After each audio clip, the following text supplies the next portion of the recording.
Hey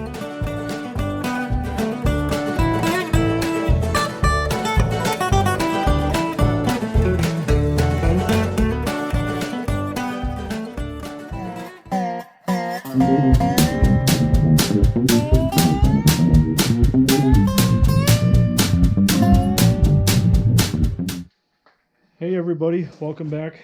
It's February 22nd. Today would have been my mother's 59th birthday. So happy birthday, Mom. Keep watching over us and protecting us, and we miss you. But anyways, today we are going down to my cousin's shop. Yes, our weekend's finally lined up, but we're going down to my cousin's shop to clean the final parts for the H. So I've already got my trunk loaded up with a bunch of stuff. I'll show you guys kind of what we're working with, and it's a beautiful day. It's probably 35 degrees right now, but we've got the axle housings, air cleaner, PTO shield, belt pulley housing, the hydraulic lift-all reservoir, and a couple of the lift-all pump pieces. And then in the back seat we got the radiator. But that's really all there is left for us to clean. But on some really good news, I talked to Bill over at A-Blast. He's the gentleman kind enough to do the sandblasting for us, and he contacted a friend of his who owns a paint shop, and it sounds like we're gonna have a nice warm spot with probably a paint booth to do the prime work on the tractor. So that's really good news, because that means we can go ahead with the sandblasting on a lot of this stuff and get it primed and get it back in the garage here and start reassembling stuff. So that's really good news. So big thanks to Bill for making that phone call for us over at A-Blast. But before we head down to the shop, I wanted to get a couple things pulled apart and ready for sandblast, and that is going to be the shift rail assembly on the H. So essentially you've got 3 rails and 3 forks. They're held in by a piece of steel strap, which also doubles as your fold over lock. And let's see here. So the top one here goes over the top. This one does not have a strap that goes over the top on the middle. And then the rear one, it looks like this all comes out as an assembly.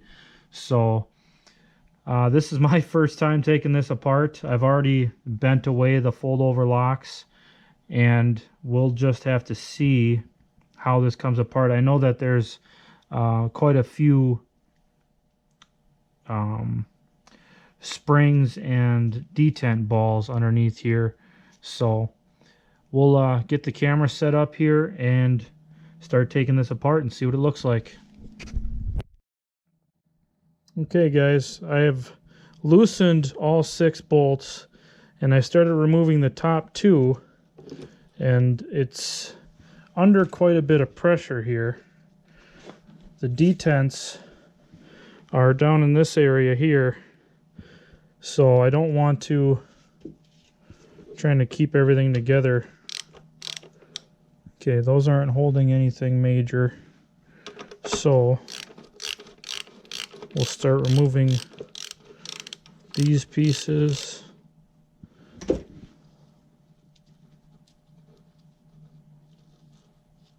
I just don't want them to go flying.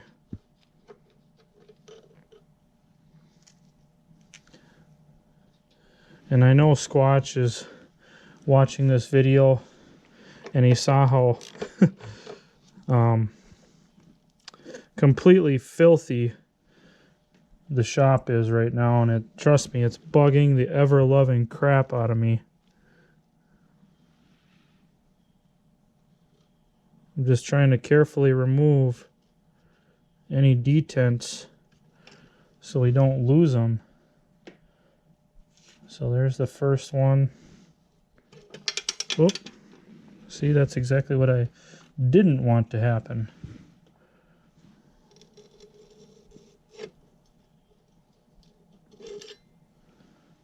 There's one shift rail.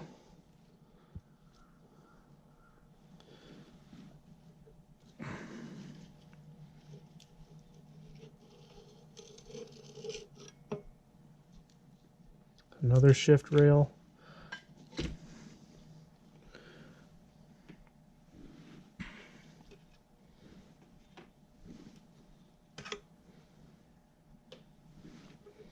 And a final shift rail. Trying to keep everything situated and organized as best I can here.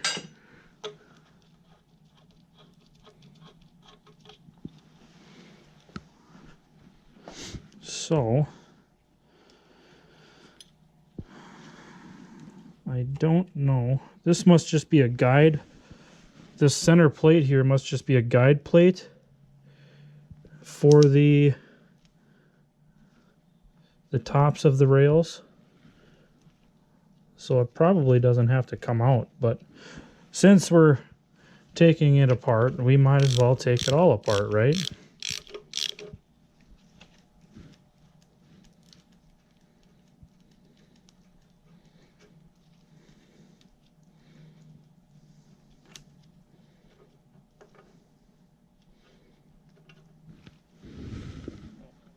Okay. So here we have the entire shift rail assembly. So from front to rear, this is what we're looking at. As far as the brackets go, so this one goes over the top, which is the rearmost, and the shift rails slide inside here. The middle one is a piece of strap that more or less rides on the interior portion or the top side of the rails, and the most forward bracket again goes over the top of the rails. We've got 4 detents with springs, and they're all identical, so we don't have to worry about, you know, in which position they go. And the rails are situated as such inside the housing. So now we can clean all these pieces, put a nice coat of grease on there. When this section goes to sandblast, we don't have to worry about getting sand in places where we won't be able to get it out of, because I'll be able to hit all these areas with compressed air and blow everything out and ensure that it's good and clean. So one thing we are going to have to do before it goes to sandblast is clean this. So we'll probably take it, we'll probably do like a self-serve car wash, which isn't ideal, but you know, something as big as this, I can't take it to my cousin's shop to clean. So, well, I mean, we could take it and pressure wash it, but I don't really think that I don't think I can get this in my car with everything we've got right now. So that's how we remove the shift rail and detent balls and springs out of the H top cover. So let's get on the road and get down to my cousin's shop, and we'll start cleaning parts.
All right, guys, we're back here at the house.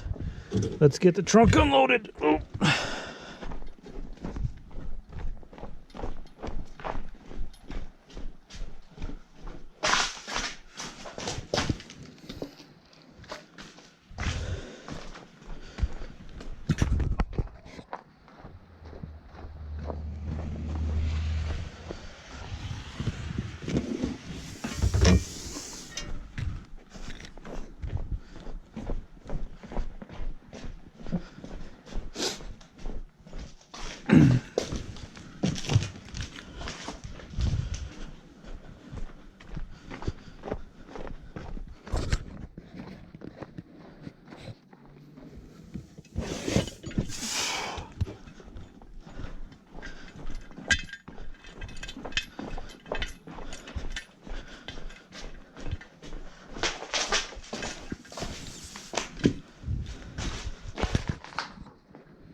Okay guys, we've got everything unloaded out of the car. I actually just got off the phone with Richard over at Old Farm Junk 101, and I kind of put the bug in his ear because this oil crossover line, I completely forgot about it, but the crossover line for the top of the engine here, which basically goes from, let's see, it's the oil delivery line that runs from the governor up and back, and then it goes over to the rear of the motor and down into some oil galley there. But my guess would be that, oh, this actually probably feeds into the let me see, crankcase vent. So this must be a vent line maybe that goes to the air cleaner on the back side of the engine.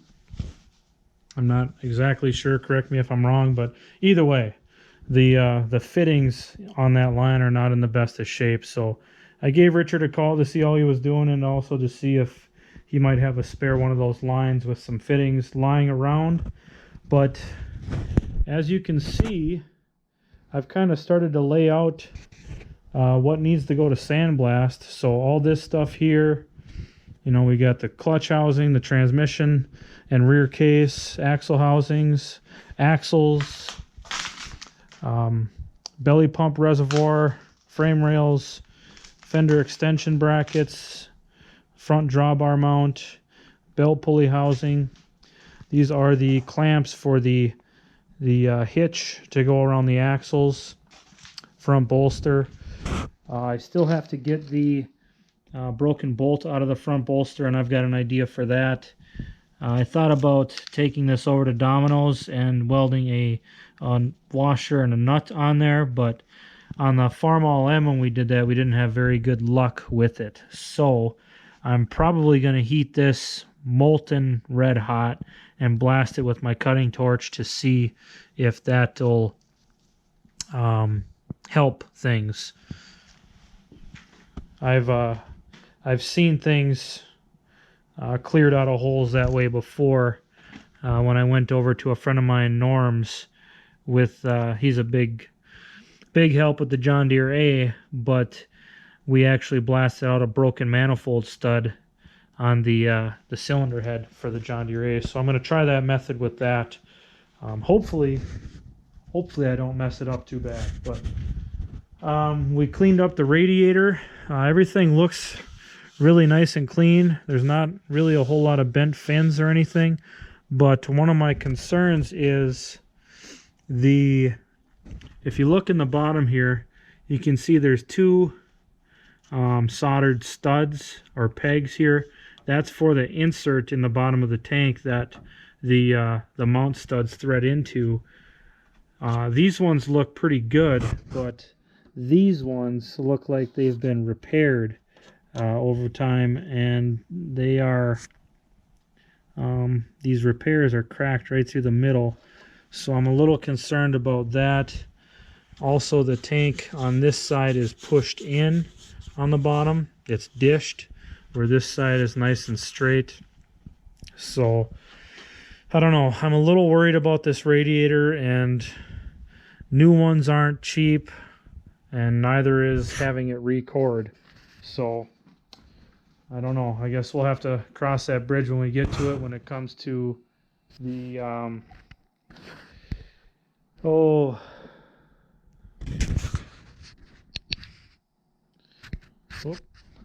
don't know why the wrench was flashing on the camera, but anyways, when it comes to, you know, getting that radiator reinstalled, we'll look at that part then. And let's see, what else? The seat, the frame, I'm actually going to pull off the John Deere A and swap it with this one. That'll make everybody's life easier. Richard already mentioned that he was going to send me a replacement frame when we got closer, but, you know, to save the headache and to save the shipping costs and all that, I think we'll just swap the seats over, because it has the same exact seat on it. So, and it's in a lot better shape. So we'll swap the seat frames with the John Deere A. And I also sent an email to Squatch about those fold-over locks that we found on the shift rails inside the H transmission. And I know that's probably the last thing that he wants to hear is fold-over locks, because he actually did several videos regarding those. But I don't have the material here to create or to make the best version of fold-over locks that could be made, so I contacted Squatch to see if he might be interested in helping us out with some fold-over locks. And if you guys want to see what they look like, it is right here. So not very thick metal, just a thin piece of sheet basically with a hole stamped in it. But I figure Squatch probably has a lot better means to make these fold-over locks than I do. So it's just 1, 2, 3, 4, 5, 6, and it looks like they're all about the same exact piece.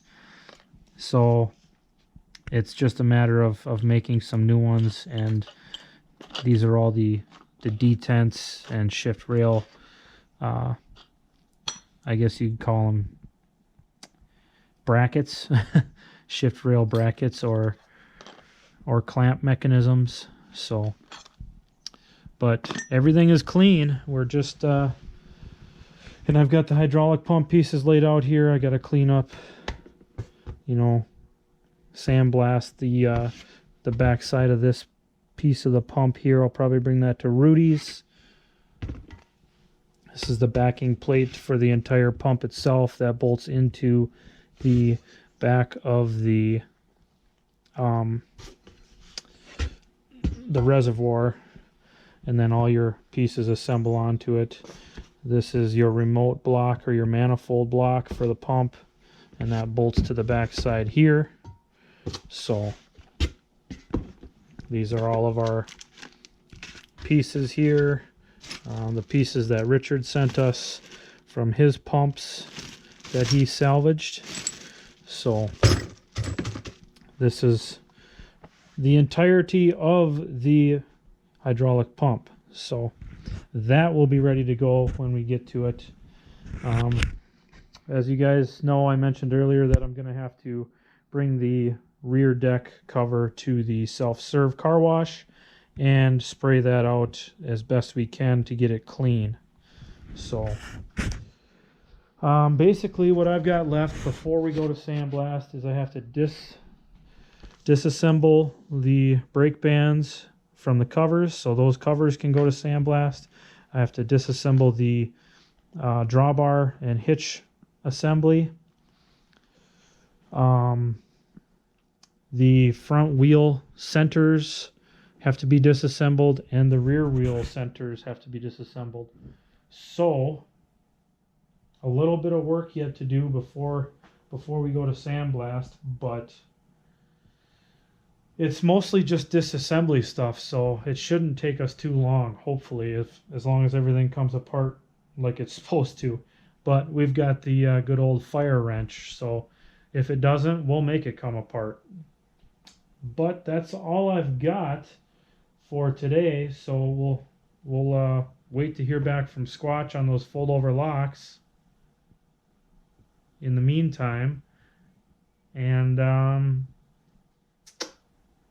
yeah, it's we're getting really close to sandblast, and then it's off to the prime shop, and then we bring everything back here and start reassembly. Once we get it into a rolling chassis, then it's time for paint. So hopefully everything goes smoothly, and as always, thanks for watching. Thanks for wrenching with me, even though we didn't really turn any wrenches today. And make sure you check out that GoFundMe if you haven't already. And if you can, give a little bit. If not, at least if you could just share it on your social media pages, and it'll be very much appreciated. So that's all I've got. Stay tuned. See you later.